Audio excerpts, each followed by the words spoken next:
the woman whose beauty dazzled both mere mortals and the very gods, but in the end was condemned because of her beauty. This is the story of Medusa, the fearsome Gorgon whose power was so terrifying that even the gods feared her gaze. But how did such a fascinating young woman, capable of enchanting even the gods, end up being feared by all? Her story is a puzzle of beauty and darkness, of magic and fate, a tale that makes us wonder. Was Medusa truly a villain, or was she merely a victim of the gods? Medusa was the daughter of Phorcys and Ceto, two ancient sea deities of Greek mythology. Both belong to the generation of primordial gods and symbolize the dark and mysterious aspects of the sea. Phorcys, her father, was a sea god associated with the ocean's depths and dangers, often depicted as a monstrous creature. On the other hand, Ceto, her mother, was also a sea deity, primarily representing the terrible and mysterious creatures of the deep. It was said that she personified the horrors and the unknown depths of the ocean.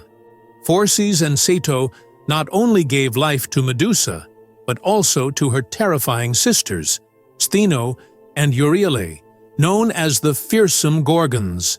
But their lineage did not end there. They also brought forth the enigmatic Graeae, three mysterious sisters who shared a single eye and a single tooth. A fascinating tale that we will explore in a future video. Medusa was not always the terrifying Gorgon we know today. At first, she was a woman of extraordinary beauty, unique among the three Gorgon sisters, Stheno, Euryale, and Medusa. While her sisters were born immortal and monstrous in appearance, Medusa was mortal and had a human form that captivated anyone who looked at her. Legend tells that she spent her early years near the coast, without great luxuries, but surrounded by the sea breeze. As the years passed, Medusa grew, and her beauty became even more evident, to the point that even the gods set their eyes upon her. From a young age, Medusa dreamed of dedicating her life to the majestic Athena, hoping to one day be chosen as a priestess in her honor. With her heart full of longing and her parents' blessing, she departed for Athens, the sacred city of the goddess, where she aspired to find her place among the young women, serving in Athena's grand temple. Athens was a beacon of wisdom and greatness, a city where architecture touched the sky and devotion was law. At the top of the Acropolis, Athena's temple stood as the city's crown jewel.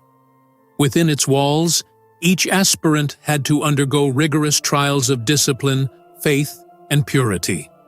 Medusa devoted herself entirely to her mission. She prayed at dawn, mastered the purity of body and mind, and maintained impeccable conduct that reflected the virtue of her goddess. Her dedication was unwavering, and over time, her presence began to stand out among the others. From the heights of Mount Olympus, Athena watched her. The attention her priestess attracted did not go unnoticed, but at that time, the goddess saw her as a loyal servant, a devoted follower worthy of her cause. She did not blame her, at least not yet. It was said that her hair shone like gold, and that her presence radiated an unusual sweetness, traits that led to her consecration as a priestess in the temple of Athena, the goddess of wisdom and war, never suspecting that this promise would be the beginning of a tragedy. Meanwhile, Poseidon, lord of the oceans, watched with interest the close relationship between Athena and her favored priestess. His enmity with the goddess dated back to the very origins of the city, when they had both competed for the honor of being its supreme protector. The story of this rivalry began when Poseidon offered a spring, a fountain of water that surged with the power of the sea, but its waters were salty, useless for sustenance. Athena, on the other hand, planted an olive tree, a symbol of peace, wisdom, and prosperity. When the citizens chose the goddess's gift, their destiny was sealed. The city would bear Athena's name, and not that of the god of the seas. From that day on, Poseidon never forgot the insult. His resentment toward Athena burned within him like a storm held back, and each time he watched her from his oceanic domain, his fury grew. However, Medusa's life took an unexpected turn when Poseidon, god of the seas, became blindly enamored with her beauty.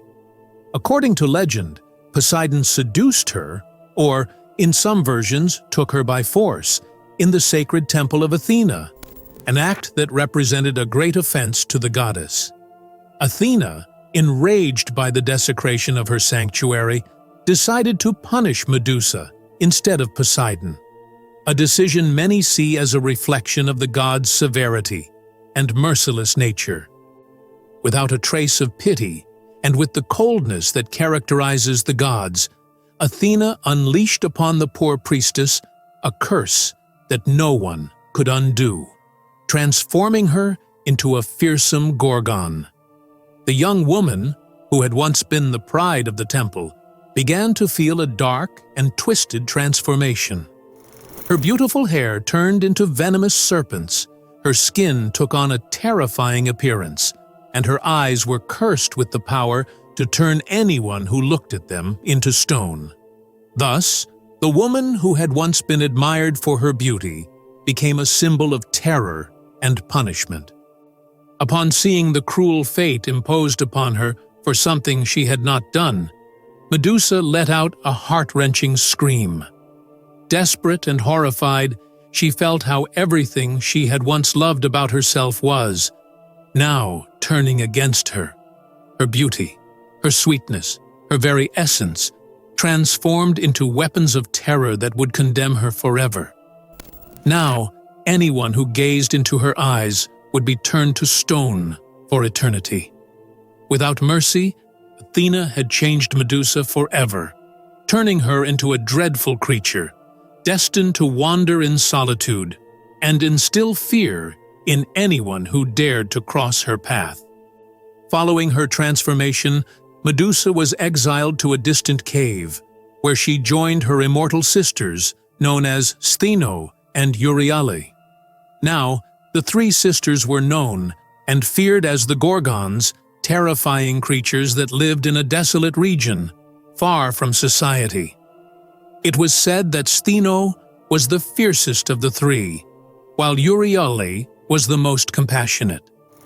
Though her sisters had been born with monstrous appearances, they accepted Medusa without judgment. This bond between sisters was strengthened in tragedy, and the three shared a deep connection, united by the pain and fate that the gods had imposed upon them. However, what Medusa never imagined was that her fate would intertwine with that of Perseus, the famous Greek hero. Driven by the desire to save his mother from the clutches of a tyrant king, he embarks on a mission that would take him straight to Medusa's dark and feared domain. What began as an act of bravery would transform into an epic confrontation, a battle filled with tragedy and fate, one that would forever mark the pages of Greek mythology. It all began when the cunning and ambitious king of Seriphus, Polydectes, became obsessed with the idea of forcibly marrying Danae, Perseus's mother. The young hero, unknowingly, stood in his way, becoming an obstacle that had to be eliminated. However, Polydectes devised a clever plan. He organized a grand feast, forcing all the guests to bring him valuable gifts, knowing that Perseus, having nothing to offer, would arrive empty-handed. That was when the king, with a cold smile, threw a challenge that would make any hero tremble. None other than bringing him the head of Medusa, the fearsome Gorgon, whose gaze could petrify even the bravest soul. But to everyone's surprise, Perseus did not hesitate for a second. With the determination of a man who had nothing left to lose, he accepted the challenge without a second thought. Polydectes, convinced that this impossible mission would be the end of the young hero, was certain he would finally be able to marry Danae, the woman he so desperately desired. However, what the king never imagined was that the gods themselves would take notice of Perseus. At that very moment, Athena, the goddess of wisdom, appeared before him, and with a flash of light, handed him a shield as bright as a mirror. She then said, "Perseus, never look directly into Medusa's eyes.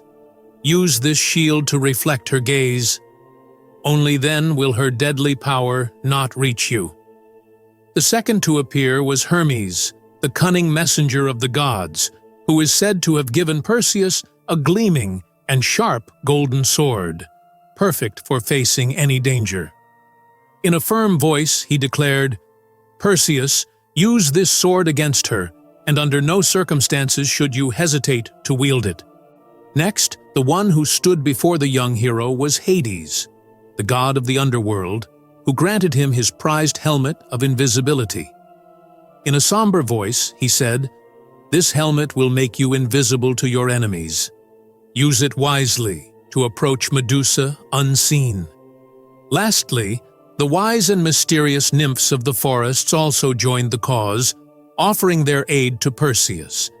They gifted him winged sandals that granted him the ability to walk silently through the air, and a magical bag said to conceal the Gorgon's head so that no one could see it. Armed with all these divine gifts, Perseus set off into the unknown, carrying the weight of the mission on his shoulders and the watchful eyes of the gods upon him. After a long and arduous journey, Perseus arrived at the Gorgon's lair, a dark place forgotten by time, where statues of ancient petrified warriors told the fate of those who had dared to challenge Medusa. With his shield reflecting the image of his target, Perseus moved cautiously. Medusa was asleep, her face shrouded in shadows, and the snakes on her head writhed restlessly. In a single, precise motion, the hero raised his sword and struck with force. Medusa's body convulsed one last time before falling still. However, from her spilled blood, two mythical beings were born: Pegasus, the majestic winged horse, and Chrysaor, the warrior with the golden sword. Perseus took Medusa's head and, with the help of his winged sandals, escaped before her furious sisters could avenge her. Despite her tragic end, Medusa's power did not disappear. Perseus used her head to defeat his enemies and turned to stone those who stood in his way. Even Athena, who had cursed her, took her image and placed it on her shield, the famous aegis, as a symbol of protection and fear. Thus, Medusa, who had once been a victim of the gods' cruelty, ended up as a weapon, her essence trapped within her own curse. But the question remains, was Medusa truly a monster? Or was she a woman unjustly punished by a cruel fate? Perhaps, in the reflection of her tragic story, we can still see her pain, her resilience, and her eternal question to Olympus. Who do you think was the true villain of this story? Let me know in the comments. I'm reading you. See you in the next video.